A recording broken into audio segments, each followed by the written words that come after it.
BEd second year environmental science के बारे में बताऊंगी। इसमें आज जो चैप्टर मैं पढ़ाने जा रही हूँ वो है आपका ecosystem type of the local area.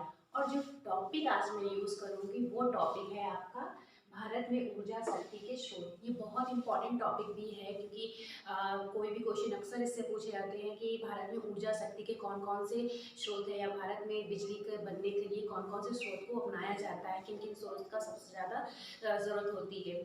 तो इससे रिलेटेड बहुत सारे क्वेश्चन भी बनते हैं। इससे पहले मैंने आपको इसी चैप्टर का जो पहला टॉपिक मैंने बताया था वो था आपका इकोसिस्टम। इकोसिस्टम क्या होता है, किस तरह से हमारे आसपास का इकोसिस्टम मिलके हमारे पर्यावरण को बैलेंस किए हैं और कौन कौन सी ऐसी चीज़ें हैं जिसकी वजह से इकोसिस्टम को बहुत ज़्यादा ही नुकसान पहुंच रहा है, हमारे पर्यावरण को नुकसान पहुंच रहा है और उसकी क्या क्या हानियाँ सामने आई हैं। ठीक है, उस वीडियो में मैंने आप लोग कम्प्लीटली इकोसिस्टम के बारे में बताया था। आज मैं आप लोगों को इस वीडियो में ऊर्जा शक्ति के स्रोत बताऊंगी। तो शुरू करते हैं, ऊर्जा शक्ति के सोर्स कौन कौन से हैं और इन सोर्स का निर्माण कैसे हुआ, कब से ये चलन में आया है और इसके क्या क्या कार्य हैं। ठीक है, तो शुरुआत करते सबसे पहले ऊर्जा शक्ति के बारे में अगर मैं बात करूं कि भारत में ऊर्जा के स्रोत निम्नलिखित हैं। ये 4 ऊर्जा के प्रमुख स्रोत हैं जिनसे भारत में बिजली का बनाया जाता है। सबसे पहले है विद्युत ऊर्जा, दूसरा है कोयला, तीसरा है खनिज तेल और चौथा है परमाणु शक्ति। अब सबसे पहले मैं विद्युत ऊर्जा की बात करूँ इसमें, तो भारत में बिजली उत्पादन 1900 से प्रारंभ हुआ था। 1900 शताब्दी की मैं बात करूँ तो 19वीं शताब्दी में इसका निर्माण स्टार्ट हुआ था, जबकि कर्नाटक राज्य में शिव समुद्रम नामक स्थान पे पहला पन बिजली घर बनाया गया। अगर इसी में मैं आगे बात करूं तो इसके बाद स्थान स्थान पे पन बिजली व कोयले घर के बिजली बनाए गए। भारत में विद्युत का प्रति व्यक्ति उत्पादन 157 किलोवाट वार्षिक है। प्रति व्यक्ति विद्युत उत्पादन 157 किलोवाट वार्षिक ईयरली है। ये हर व्यक्ति का एक वर्ष का है, जबकि अन्य देशों की तुलना में हमारा जो बिजली का जो उत्पादन है प्रति व्यक्ति ये बहुत ही कम है। अगर मैं इसी श्रेणी में आगे अन्य जो विकसित देशों की तुलना करें, जैसे कि अमेरिका के प्रति व्यक्ति वार्षिक उत्पादन 7,988 किलोवाट है, ब्रिटेन में 4,462 किलोवाट व जापान में 3,476 किलोवाट का इस्तेमाल होता है प्रति व्यक्ति, जबकि इंडिया में केवल 157 किलोवाट जो कि बहुत कम है। ठीक है, आगे इसी में मैं बात करती हूँ। भारत में जल विद्युत तथा ताप विद्युत ऊर्जा प्राप्त है। भारत में सबसे ज़्यादा जो विद्युत का इस्तेमाल हो रहा है बिजली निर्माण में वो है जल विद्युत और ताप। जल विद्युत में अगर मैं बात करूँ तो आप लोगों को पता हो कि बड़े बड़े डैम बनाए जा रहे हैं जिनमें पानी को रोक कर और उसके ज़रिए बिजली निर्माण की प्रक्रिया की जाती है। और ताप विद्युत की बात करूँ तो यहाँ पे ताप से संबंध है कोयले से, कोयले को जला के जो ऊर्जा उत्पन्न की जा रही है वो दो ये सोर्स सबसे प्रमुख यहाँ पे हैं जिससे बिजली उत्पादन की जा रही है। ठीक है, इसी में अगर आगे मैं बात करूँ, आजकल हिमाचल प्रदेश, जम्मू व कश्मीर, कर्नाटक, केरल, मेघालय मुख्य रूप से जल विद्युत पर निर्भर है, जबकि आंध्र प्रदेश, असम, हरियाणा, मध्य प्रदेश, महाराष्ट्र, उड़ीसा, पंजाब, तमिलनाडु व उत्तर प्रदेश को जल विद्युत व कोयला से उत्पादित विद्युत दोनों पर निर्भर रहना पड़ता है। आज विद्युत ऊर्जा की स्थिति देश में सम्मानीय है। आज के समय में विद्युत ऊर्जा जिस तरह से इस्तेमाल हो रही है पूरे देश में वो काफ़ी बढ़ चुकी है। ऊर्जा का जो इस्तेमाल है वो बढ़ रहा है, विद्युत का इस्तेमाल बढ़ रहा है, तो अब 157 से बढ़ चुका है। हालांकि इतना नहीं है जितना कि विकसित देशों में है, लेकिन फिर भी इससे ज़्यादा बढ़ चुका है। ठीक है, नेक्स्ट अगर मैं बात करूँ इसी में कोयला के बारे में कि कोयला उत्पादन क्या है। कोयला हमारे देश में ऊर्जा के साधनों की रीढ़ की हड्डी माना जाता है। भारत में विद्युत की आवश्यकताएं काफ़ी सीमा तक कोयले के इस्तेमाल से ही विद्युत तैयार किए जाते हैं। भारत में कई वर्षों तक कोयले का उत्पादन 10 करोड़ टन प्रतिवर्ष तक स्थिर बने रहने के बाद 1980 से 81 में कोयले का कुल उत्पादन 11 करोड़ टन था, जो कि 1999-2000 में लगभग 299 करोड़ टन मिलियन टन हो गया था। ठीक है।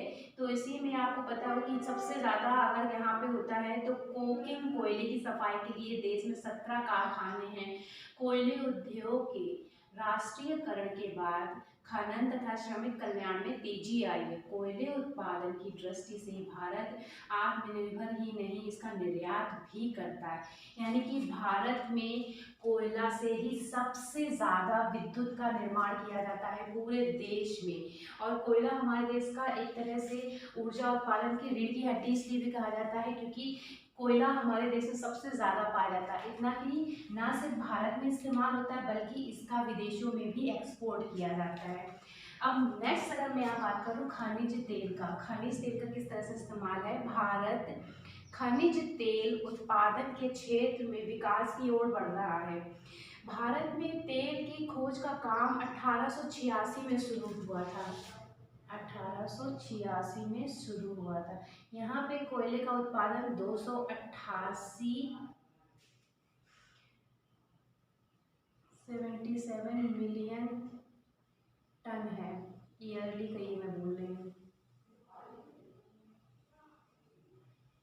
1886 में खनिज तेल का निर्माण शुरू हुआ था, यानी खनिज तेल की खोज शुरू हुई थी। प्रारंभिक तेल कुओं की खुदाई ऊपरी जो हुई थी असम की विभिन्न स्थानों में की गई, जिनमें अलग अलग मात्रा में सफलता मिली। 14 अगस्त 1956 को तेल और प्राकृतिक गैस आयोग तथा 15 अक्टूबर 1981 को ऑयल इंडिया लिमिटेड की स्थापना के बाद देश में तेल की खोज का काम नियोजित व समन्वित ढंग से होने लगा।